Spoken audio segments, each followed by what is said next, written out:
All right, there's lots to unpack here, so let's speak with Daniel Pomerantz, the CEO of the media monitor, Honest Reporting. Hi, Daniel. Thank you so much for coming in today. Thank you, Lauren. So after watching the inauguration, it looks like everyone in the U.S. at least, or most of the U.S., is breathing a sigh of relief. But in Israel, the mood might be a little different. It seems like Israelis could be maybe a little bit worried about what Biden's policy regarding Israel might be, regarding Iran.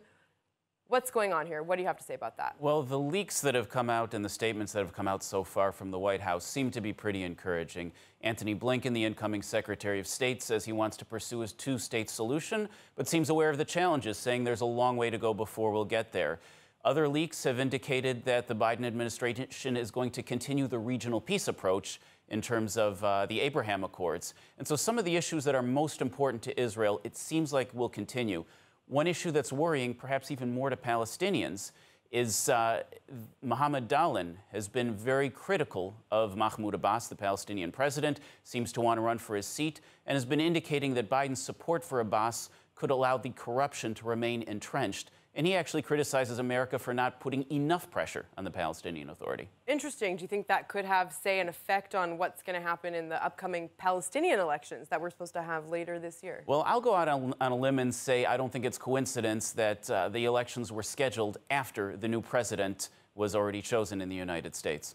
Okay, and what about Israeli elections that we're seeing coming up at the end of March? Is there, this inauguration of Biden, the mood in the U.S., the mood in Israel right now, going to affect the outcome, going to affect whether or not Bibi can win this election? Well, it's always a mistake to make any predictions about Israeli elections. But I'll tell you that Prime Minister Netanyahu has survived a number of different American presidencies, and I would expect that he has plans to survive at least one more.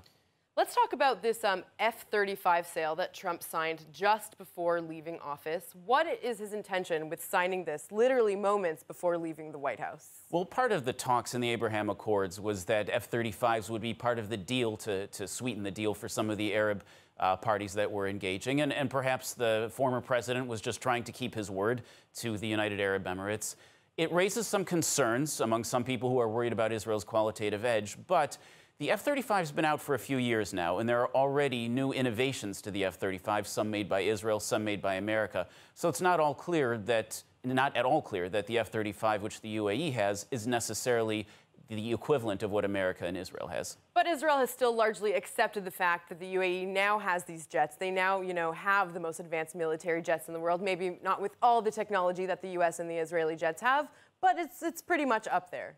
Well, it's part of the regional approach to countering Iran, that if both Israel, the United States, and the Arab countries that are allies to each have a very capable self-defense, it makes it much more difficult for Iran to take action against any of those allies. All right, a lot of things happening in the last 24 hours with the U.S. administration. I want to touch on this strange Twitter fiasco that happened with the account of the U.S. ambassador to Israel. So as I said, it briefly changed to say U.S. ambassador to Israel, the West Bank, and Gaza. What could be behind that? Well, Lauren, this is really interesting. I mean, from what we know officially, it was just simply a mistake. Now, the Israeli reaction was of concern. Did we just suddenly recognize statehood for Gaza and the West Bank or something like that?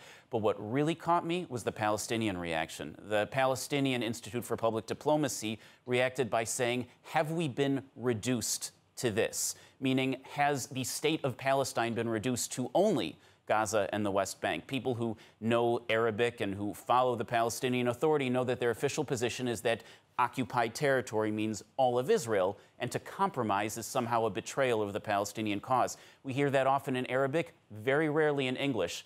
My suggestion is that the White House and the news media should listen up and take this to account.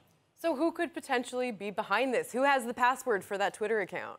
Well, it could be any number of people. It could be anyone from a technical person to an incoming young diplomat who thinks they know what they're doing and doesn't realize all the ramifications. But it's very interesting that this has revealed both concerns on the Israeli side and also a Palestinian position that we don't often hear about publicly. Perhaps a small intern somewhere starting a huge international diplomatic row. Daniel Pomerantz, thank you so much for coming. Thanks for having me, Lauren.